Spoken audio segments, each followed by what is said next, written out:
Jaya Radha Madhava Kunja Vihari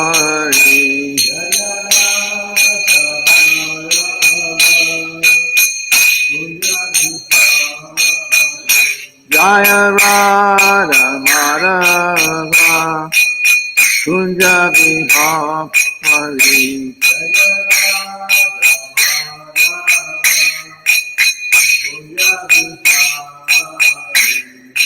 Gopi Chandra Balava Girivardhari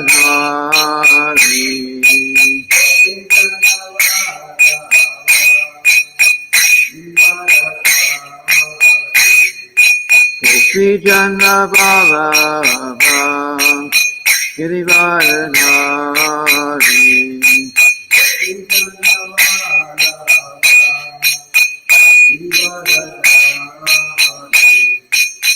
Yashoda Nandana Bhajana Ranjana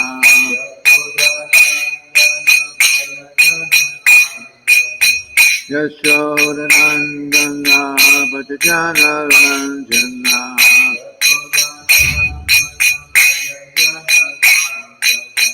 Yamuna Tira Vanachari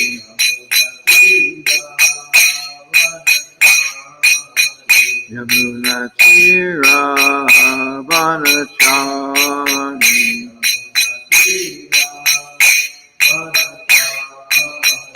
Jaya Radha Madhava Kunja Vihari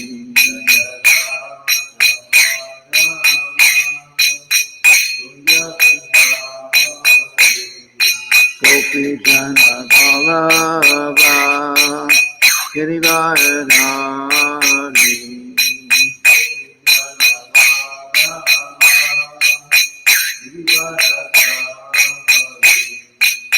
Yashoda Nandana Bhajana Ranjana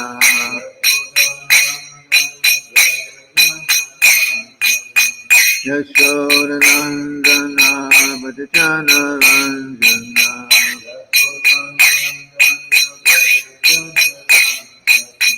Yamuna Tira Vanachari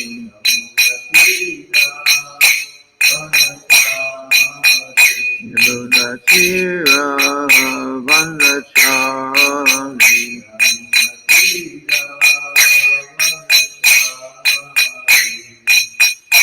Hare Krishna, Hare Krishna, Krishna Krishna, Hare Hare,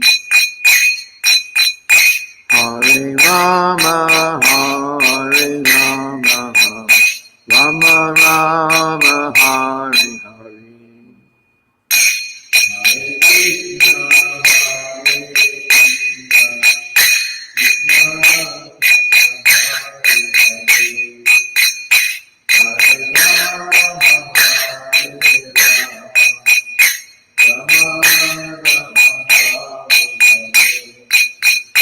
Hare Krishna, Hare Krishna, Krishna Krishna, Hare Hare, Hare Rama, Hare Rama, Rama Rama, Hare Hare.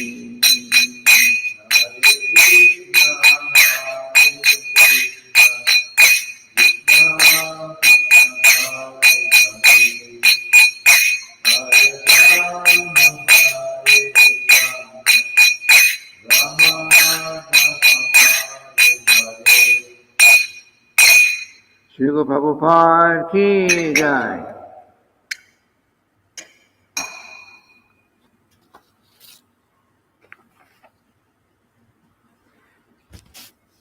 Om Namo Bhagavate Vasudevaya. Om Namo Bhagavate Vasudevaya. Om Namo Bhagavate Vasudevaya.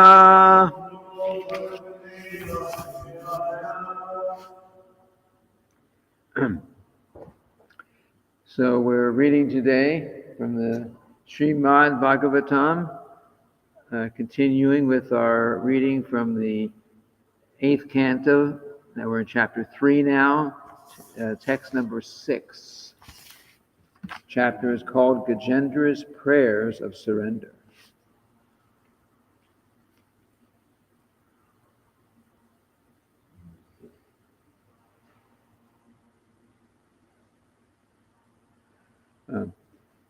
Nayasya deva rishaya padang vidur jantu punako rahati gantum iritum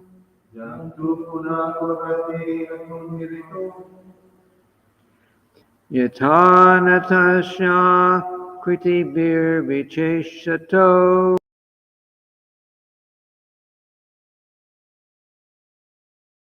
Dharatyayanu Kramana Samavatu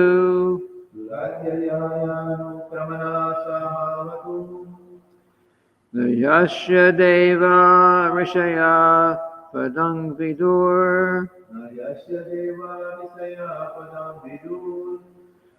Jantu Punako Rihati Kantum Iritum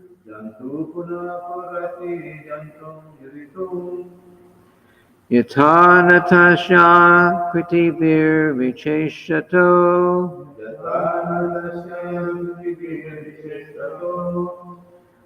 Dharatyayanu Kamana Samavatu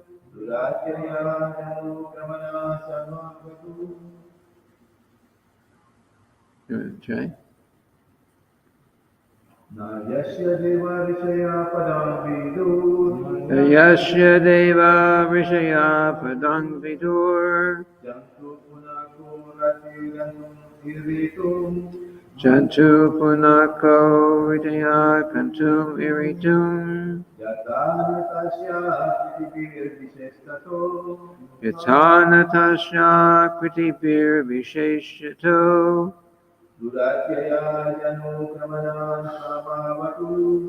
Dharatyayanu Kramana Samavatu.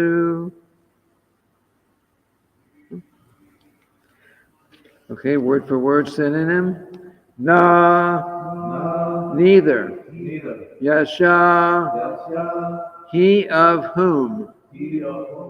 Devaha, the demigods. Rishayaha,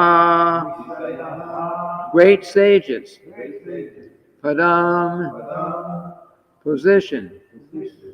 Vidu, can understand. Jantu, unintelligent living beings, like animals. Punaha, again. Kaha, who. Arhati is able. Gantum, to enter into the knowledge. Iritum, or to express by words. Yata, as. Natasha, of the artist. Akritibihi, by bodily features. Vicheshataha, dancing in different ways. Dharatyaya, very difficult. Anukramanaha, his movements. Saha, that supreme personality of Godhead. Ma, unto me. Avatu, may give his protection. Translation. And this is continuing the prayer that Gajendra is offering to Lord Vishnu. An artist on stage being covered by attractive dresses and dancing with different movements is not understood by his audience. Similarly, the activities and features of the supreme artist cannot be understood even by the demigods or great sages, and certainly not by those who are unintelligent like animals. Neither the demigods and sages nor the unintelligent can understand the features of the Lord, nor can they express in words his actual position. May that Supreme Personality of Godhead give me protection. Repeat after me. An artist on stage, being covered by attractive dresses, and dancing with different movements, is not understood by his audience. Similarly, the activities and features of the supreme artist cannot be understood even by the demigods or great sages, and certainly not by those who are unintelligent like animals. Neither the demigods and sages nor the unintelligent can understand the features of the Lord, nor can they express in words his actual position. May that Supreme Personality of Godhead give me protection.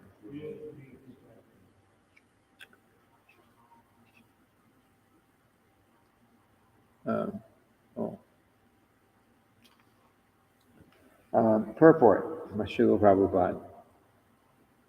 The switch on the side. No, the outside, the left side. The switch.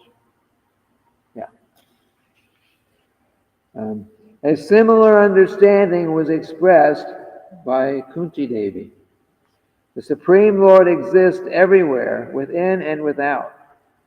He even exists within the heart. Sarvasya chahang hridaya sannivishto. Ishwara sarva bhutanam hridaya arjuna tishtati. Thus it is indicated that one can find the Supreme Lord within one's heart. There are many, many yogis trying to find him. Jana vashtita tad gatena manasa pashanti mang yoginaha. Nonetheless, even great yogis, demigods, saints, and sages have been unable to understand the bodily features of the great artist, nor could they understand the meaning of his movements. What then is said of the ordinary speculators, like the so-called philosophers of the material world? For them, he is impossible to understand. Therefore, we must accept the statements given by the Supreme when he kindly incarnates to instruct us. We must simply accept the words of Lord Ramachandra, Lord Krishna, and Lord Sri Chaitanya Mahaprabhu and follow in their footsteps. Then it may be possible for us to know the purpose of their incarnations. Janma karma chume divyam evang yo veti tatvataha chaktva dehang punar janma naitimam eti sorjana. That's a Bhagavad Gita verse from chapter 4, verse 9.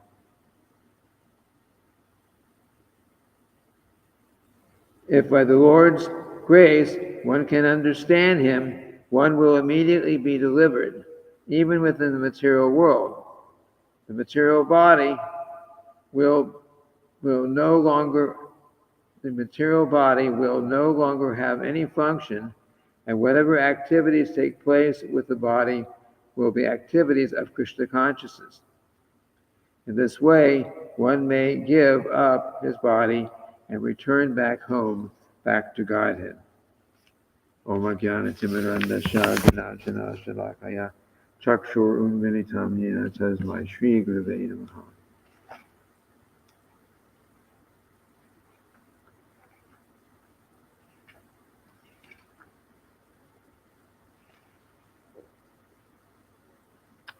So the Bhagavad Gita verse that we chanted the Sanskrit for, one who knows the transcendental nature of my appearance and activities does not, upon leaving the body, yet take his birth again in this material world, but attains my eternal abode, O Arjuna. So Om Jnana Timiranda Shagana Jana Shalakaya Chakshur Unmilitam Yena Tasmai Shri Gurave Namaha. So the examples being given in this verse and in this purport, that just like an artist, an actor, as referred to here, he would be acting in a play, a theatrical performance, or some other performance. He's dressed up in certain ways, he's dancing in certain ways, but no one actually understands about the actor himself. They see only the display that he's putting on. So, in the same way, no one can. Lord Krishna comes and he performs so many wonderful activities, pastimes. Lord Krishna's activities are all pastimes, unlike ours. And he, but no one can actually understand him. No one can really understand Krishna. And he definitely can if the only way we can understand anything about Lord Krishna is that by his mercy, he is showing us something about him. He's giving some knowledge about himself. Only way we can understand the Lord's mission when he comes to this world is because we hear about it or read about it in the scriptures, or we hear about it from a pure devotee who, of course, has received that knowledge through the disciplic succession. Srila Prabhupada gave us so much knowledge about Lord Krishna, which, of course, Srila Prabhupada is obviously a very special soul, so he has personal realization of Lord Krishna. But also everything that is significant. We were reading actually in the Srila Prabhupada Nectar yesterday. Srila Prabhupada, everything he did, every decision he made, if you look back, it was based on something in Shastra. Everything he taught us was based on something in Shastra. Which of course is what he taught us to do. It's called Shastra Chakshus, means seeing through the eyes of the scriptures. We cannot figure things out on our own. As conditioned souls, we have various defects, right? And what are those defects? For? Illusion. Imperfect senses. We have the tendency to cheat. We cheat, yes. We have an illusion. No, I said that. Imperfect senses, illusion.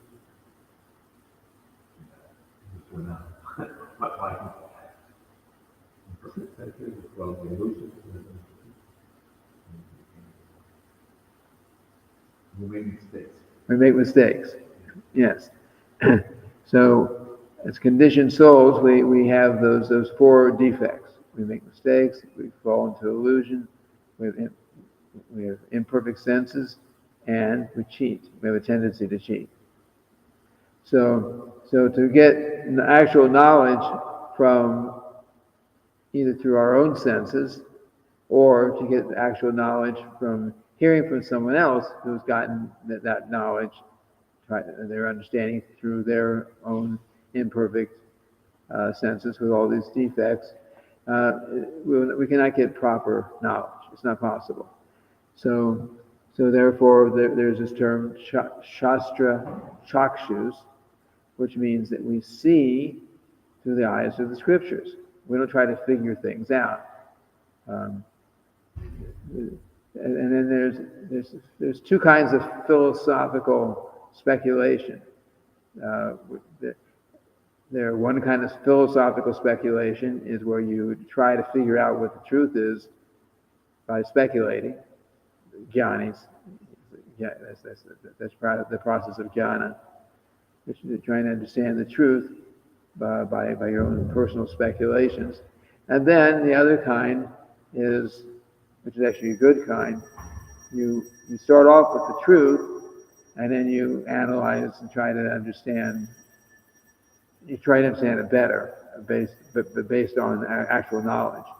It's just like we hear that we are not this body. You are not this body. We are not this body. We are spirit, soul. But then we try to think about it. And we analyze it. And we try to see how reality. Yes, that's a fact. I am not this material body. I can. Examples are given like how the soul travels through the soul. The soul does not change, but the body changes from boyhood to youth to old age, and at the time of death, the soul goes on. So we hear or we read. Hearing and reading is basically the same thing. We hear or we read from the scripture that you are not this material body. Even we hear or read that example of the changing body example. And then we can based on that perfect knowledge coming from the perfect source, Krishna, then we start trying to analyze and see and understand it better ourselves, starting with perfect knowledge. So that's a kind of also a philosophical speculation in a sense, but you're starting off with the truth, and you're just trying to get a better understanding. So either way, so that kind of way of attaining knowledge is proper. But to try to get knowledge simply by our own senses, it obviously is not going to work. Scientists have been, the material scientists for thousands of years have been trying to figure out so many things about life and about the universe and so on, and all they can do is speculate.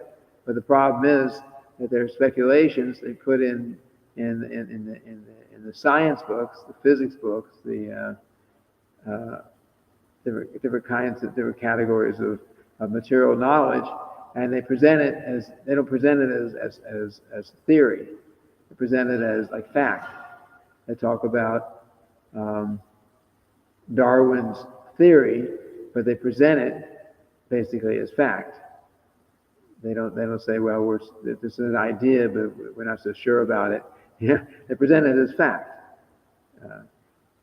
but they call it Darwin's theory. They have put in their science books about how the universe is working and how it was created, by Big Bang and so many things, and if you see on some channels, TV channels that show, the structure or the how the universe works like that. You can see these things, but we understand that it's basically all speculation. They're trying to figure things out based on on their limited scientific knowledge. Anyway, the point is that if you want actual knowledge, and definitely knowledge about God and our relationship with Him, you cannot get that knowledge. You cannot get that knowledge by on your own by just trying to figure it out. And that's called inductive knowledge. You'll never figure out God by inductive knowledge. Inductive knowledge means that you're looking, you're observing your imperfect senses, you're speculating about it. You're maybe taking the words or the knowledge or information from others who have studied in the same way with also their imperfect knowledge and their own imperfect senses and their material microscopes and telescopes and so many other instruments that are made with those imperfect senses and so on. And you're taking that and then basing your understanding on that. So basically, if you want real knowledge, and especially knowledge about God, who is beyond anything that you can't put God under a microscope or the most powerful telescope, you're not going to see God. You gotta get it, that knowledge from higher sources. So.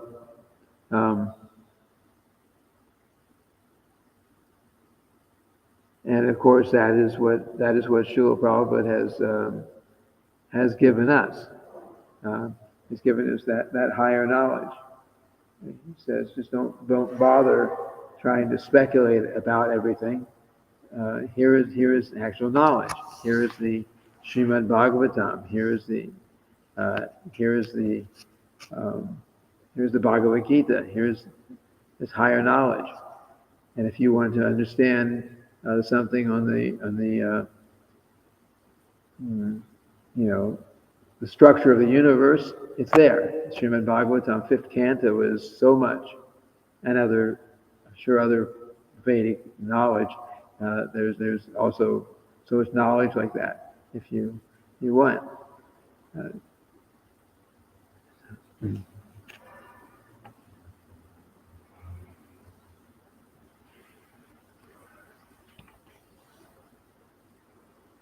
And it's not just a question of getting this knowledge from the scriptures, because no one's going to even think about reading scripture unless they have had contact with a bona fide spiritual master, right?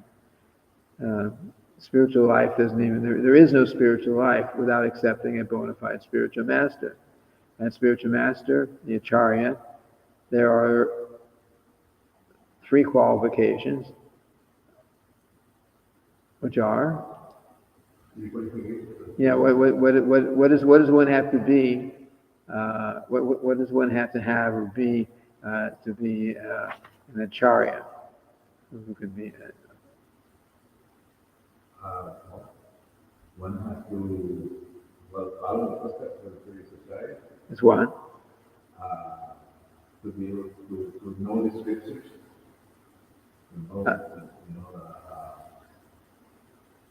Just like Deutsche Bank says, if you speak to the microphone, the others who are watching outside can. If you speak into this microphone, I think this microphone. This is so the others who can't. I can hear you, but they can't hear you. Oh, yeah. That's yes. That's what it's for. This is so that those who are watching from outside can also hear, because otherwise no one can hear you.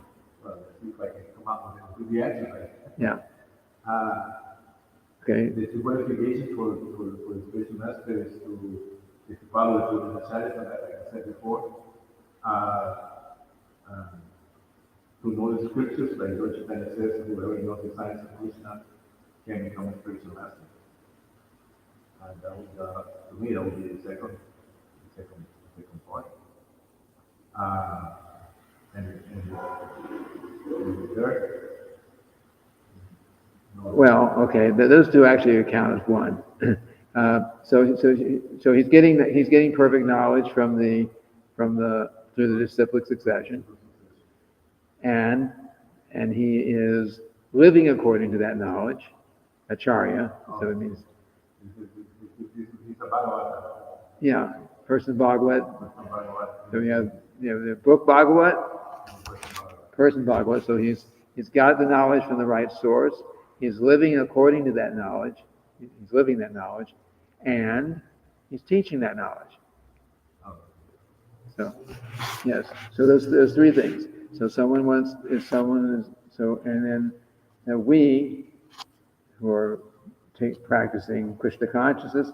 So then we need to get our knowledge from such an acharya, someone who's gotten it from the right source, who is actually obviously believing it and is therefore living that knowledge, uh, uh, practicing that knowledge. Not exactly practicing that we practice, but putting it into practice in a practical way. He's living that knowledge. And then, of course, he's giving that knowledge to others. Those are the actual three requirements for one to be an acharya. And in we, of course, our need to take that knowledge. So we have from Srila Prabhupada, at least we have the knowledge in the form of his books, his purports. We have his example, and we are to also teach by our example, live according to what we're studying here, not just be what Srila Prabhupada calls an armchair philosopher, and just be just arguing back and forth and giving our opinions, but we need to get it from the right source. We need to practice it ourselves, not just to talk about it. Lip service, it's called. So lip service is no good. You have to actually live it. And of course, once we have gotten it right from the right source and we're living according to that, then we need to teach others that knowledge.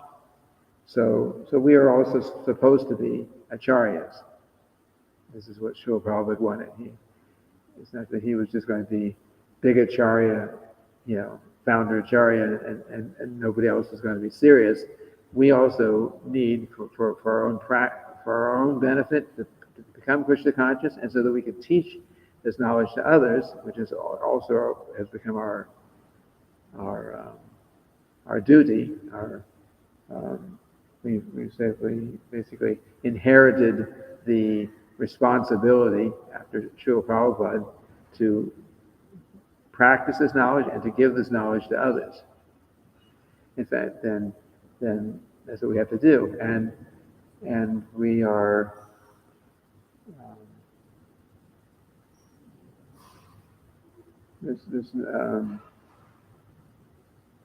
And actually, the only way of really repaying. Actually, we cannot really repay because the price is too high. We cannot really repay the debt to the spiritual master for his giving us this knowledge and the guidance, so that we can practice Krishna consciousness ourselves and ultimately go back to Godhead. You cannot. What can you pay someone to be allowed to give you the ability and the opportunity to go back home, back to Godhead? So we can't really repay it, but the only thing we can do is dedicate our lives to teaching others, living it and teaching others also how to take up the path and to live this path of Krishna consciousness. It's the only thing we can do. That's all Srila Prabhupada ever asked for. He didn't, we do our Shishi Gornitai, Shishi Radha Vihari, Jagannath, Balaram, Lady Subhadri, Lord Shigare, Prahlad Maharaj, Ki Jai. Srila Prabhupada didn't get any particular pleasure that sitting there, Guru Puja every day and being worshipped like that. It was not for him. It was not for his pleasure.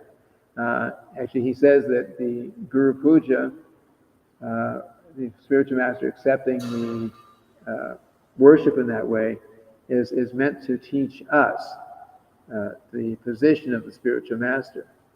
Spiritual master is the spiritual master is as they say is meant to be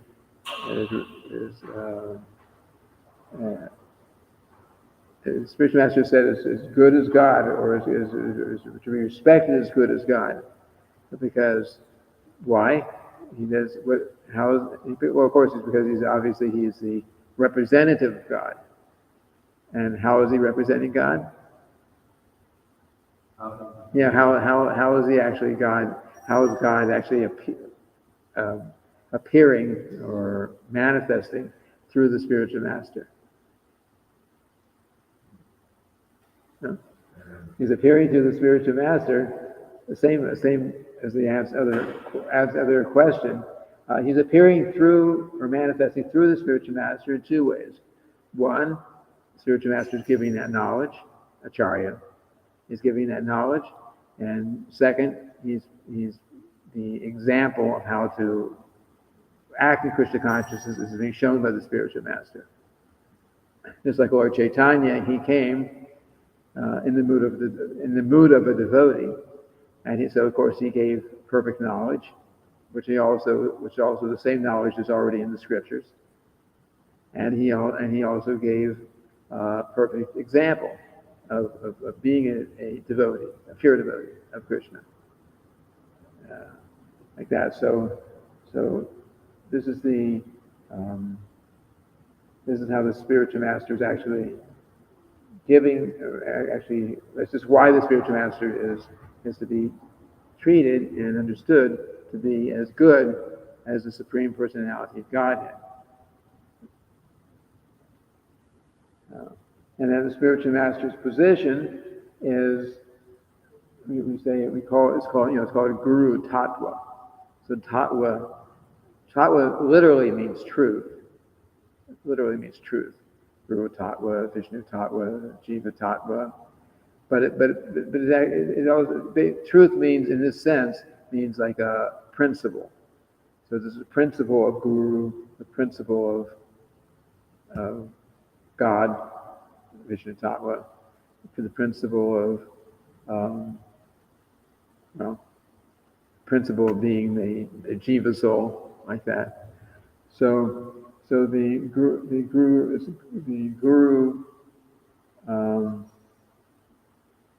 Tattva, there's a term that we say the guru is one. Guru is one. So, and Srila Prabhupada explains it in the sense of guru is one because whatever knowledge has been spoken, or whatever knowledge was spoken by Lord Krishna, that was the actual example. Say it is in Bhagavad Gita. So that same knowledge has been repeated over hundreds of years, thousands of years actually, by different acharyas. They've passed that knowledge down. They've repeated it, and it's the same knowledge. And this is actually a very important principle, because Lord Krishna's knowledge is perfect. What the knowledge that Lord Krishna gave is perfect, and the knowledge that we receive today, for it to be effective, to be of any use for becoming Krishna conscious, it also has to be perfect. And in reality, it is. It seems amazing, that some knowledge, some information can actually be passed down for thousands of years without losing the actual potency. Because usually knowledge is brought down and you add to it and you change things like that.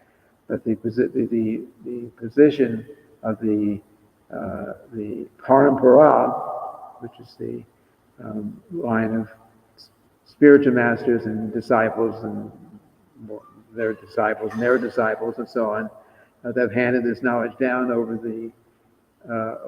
the ages, that position of the Parampara is very special. It's not just like, so you go to the university and you study something, and you maybe you become a professor and you teach that, but you're also adding things to what you learned. You say, oh, I don't agree with my professor said on this point. I'm going to teach something different, and things have changed as the time goes on. But the knowledge coming from through the disciplic succession, the general principles remain the same. Of course, Srila Prabhupada explains that there's general principles, and then there are details, general principles and details. So and he gives the example of that the one general principle is, if you're practicing Krishna consciousness, you need to, one thing you need to do is to regularly, to be chanting some regular amount of japa, Hare Krishna japa, daily, some amount. But then the acharyas, they teach their disciples according to what's practical for them to chant, a minimum. They set what that minimum japa amount is. So, if you're following Haridas Thakur, maybe he has to chant 192 rounds a day. That's what he was chanting. And there was one, I'm not sure it was Maya Devi herself or the other, someone else who appeared as a prostitute. But when they surrendered to Haridas Thakur, he engaged them like that in chanting that many rounds every day. Srila Bhaktisiddhanta said that to his disciples, if you cannot chant 64 rounds of the Hare Krishna mantra daily, you're fallen. So Srila Prabhupada said, well, based on that, we are all very fallen. He said we, but that means we here.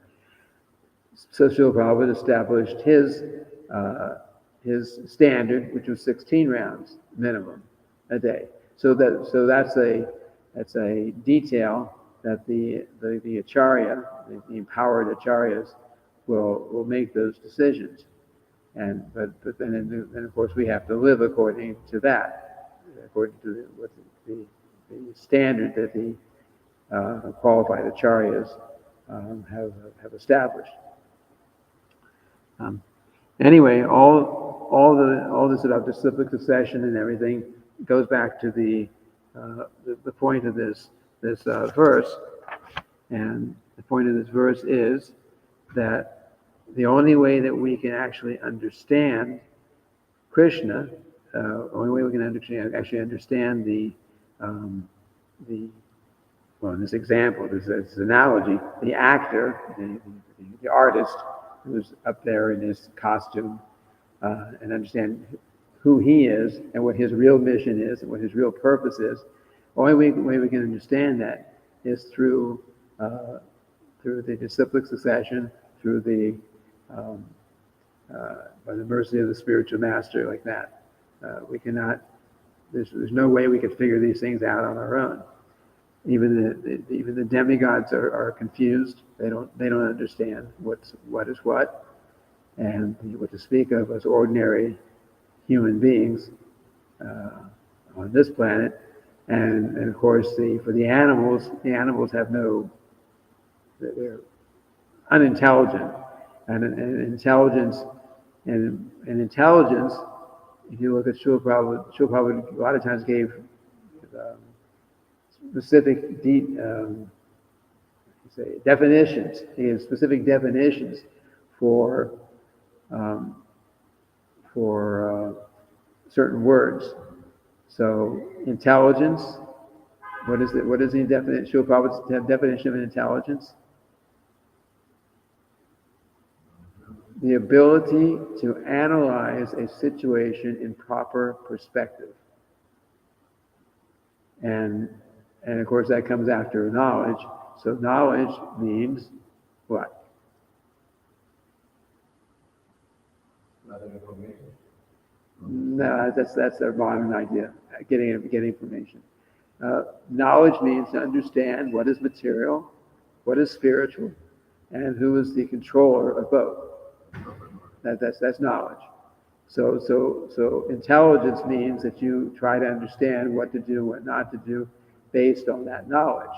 What is material? Understanding the distinction between what is material, what is spiritual, and understand that the Supreme Personality of Godhead is the controller over both material and spiritual energies. So that's so the animals don't have any intelligence of that sort. There's no way. An animal cannot understand in any way that he's not that material body. What to speak of the plants. Every tree, every plant out there has every microbial type plant, even, or animal. They have no such ability to understand these things. So they're considered to be very unintelligent. And even a human being, although a human being has that ability, but if he's not utilizing that ability, and he's just living animal life, then he's no better than the animals and will ultimately take birth like that, because that's where his consciousness is at, if he doesn't come up to a higher platform. So we are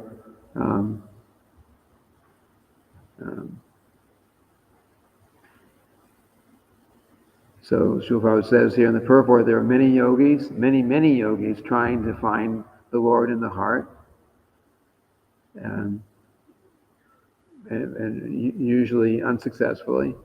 There are many others who are trying to find the Lord through different means through different methods.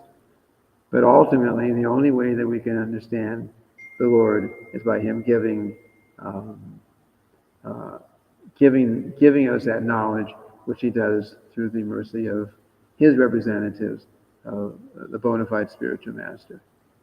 And that's why it's very important to one accepts spiritual master, that one accepts initiation into the process. The initiation is not the it's not the end of the process. It's an important step towards the beginning of it. And initiation means, of course, we're committing to the chanting, that those prescribed amount of Hare Krishna mantras, and we've also committed at that initiation.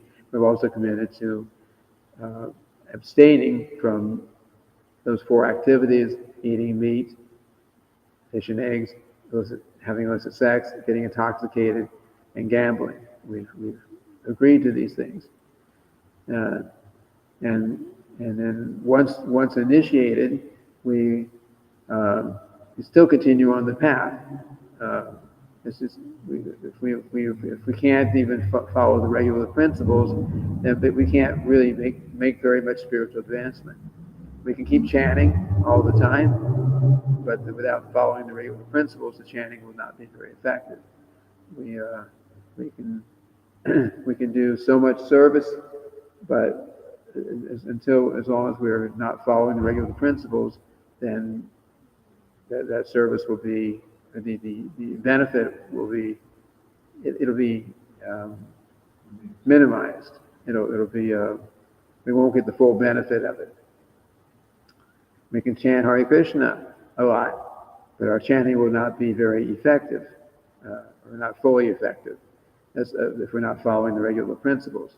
So that's why that stage it's called anartha nivritti, is very important.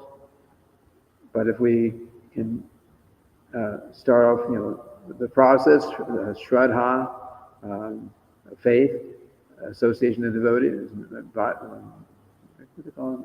sadhu sangha, so the association of devotees, and bhajana kriya, devotional service, and then anartha and nivritti. We can get to that fourth stage successfully, and then gradually we'll go to the point of nishta, which becomes actually steady, fixed. And nishta, we were mentioning yesterday, means second-class devotee at that point, or third-class devotee until we can come to the point of at least following the regular principles. And third-class devotee means we're basically on the material platform. We're just trying to come up to the spiritual platform. So once we become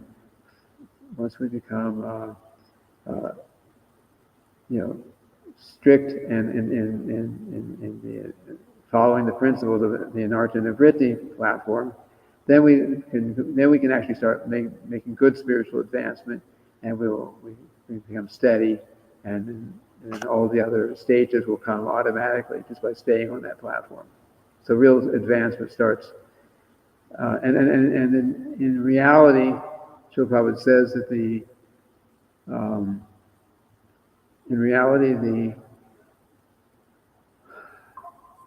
third-class devotee, in a sense, is not devotee at all, in one sense. But he says that the Vaishnavas, means the second-class, first-class devotees, still say, okay, we'll call it third-class devotee, and because no one's supposed to associate with non-devotees. So if we're all non-devotees, because before we take up the process, and those who are serious about spiritual life are not supposed to associate with non-devotees, then we never would have gotten started. So the Vaishnavas, the Acharyas, they say, okay, third-class platform, you practice Krishna consciousness, and then gradually you'll come to the second-class platform. And then from that point we can keep progressing until we eventually come to the first class. And in that point, then in that way we will come to the point where where we will gradually at least understand what Krishna is allowing us to understand of who he is and what his position is and what his mission is, like that. That will all come by the grace of the Lord and by the grace of the spiritual master, by following the process under the direction of the spiritual master. So maybe I'll stop here. Any questions, comments? No. No. You're becoming more and more knowledgeable on the subject. And thank you for transmitting this message to all of us out there. And thank you for coming. And anyone who's watching outside, do you have any questions? Good messages on the screen.